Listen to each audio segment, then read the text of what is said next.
নারীরা আসলে অনেক এগিয়ে যাচ্ছে।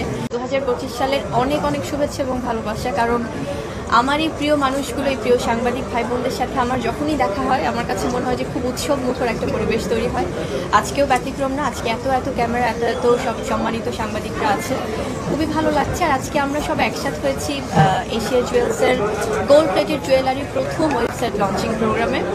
এবং আমার কাছে যেটা আমি সবসময় বলি সবাইকে, যে আমি বরাবরই নারী উদ্যোক্তাদের পাশে আমি থাকতে চেষ্টা করি। যখনই তারা কোনো প্রকার এই ধরনের কোনো ইভেন্ট বা কোনো প্রোগ্রামের কথা আমাকে বলে, আমার খুবই ভালো লাগে সেখানে উপস্থিত থাকতে পেরে। কারণ নারীরা আসলে অনেক এগিয়ে যাচ্ছে, আর আমরা নারীরাই নারীদেরকে অনেক সাপোর্ট করতে পারবো। এবং নারীরা শুধুমাত্র নারীদেরকে না, পুরুষরাও নারীদেরকে অনেক সাপোর্ট করে, সেটার প্রমাণ আজকেও আমরা পেলাম। আজকে অনেক অনেক পুরুষরা আছেন আমাদের নারীদের পাশাপাশি, আমাদের বড় ভাইরা আছেন।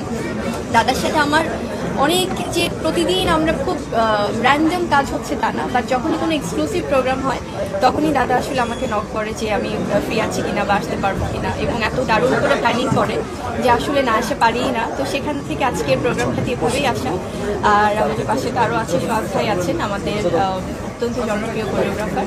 তো খুবই ভালো লাগছে। এবং আমি বলবো যে জুয়েলার্স বা জুয়েলারি এমন একটা বিষয়, গহনা আসলে নারীদের সৌন্দর্যের প্রতীক। সেটা বরাবরই আমি বলি যে গহনা মানুষকে এত সুন্দর করে উপস্থাপন করে, এবং এটি কিন্তু একটা সম্পদ, একটা অ্যাসেট। আর শুধুমাত্র নারীরা না, যেমন যখন থেকে 7000 বছর আগে যখন জুয়েলারির প্রথম গহনা সবাই প্রাচীন যুগ থেকে ব্যবহার করা শুরু করে, তখন নারীদের পাশাপাশি পুরুষরাও ব্যবহার করতো। এবং যদি আমরা বলি যে গোল্ড প্লেটেড বা গোল্ডের বা এই ধরনের, আমাদের এখানে কিন্তু ডায়মন্ড কাট জুয়েলারিও কিন্তু অনেক আছে। তো অনেক অনেক কালেকশন, এবং পুরুষরাও কিন্তু নারীদের পাশাপাশি অনেক জুয়েলারি ইউজ করে, বিকজ এটা আসলে সবার ব্যক্তিত্বের একটা বাহক। আমার অনেক আগে থেকে আসলে দাদার সাথে কাজ করা হয়, কারণ যে কোনো ব্রাইডাল শ্যুট বা একটা এক্সক্লুসিভ কোনো শ্যুট হলেই দাদা আমাকে বলে, বিকজ আমি তো আসলে চলচ্চিত্রের মানুষ।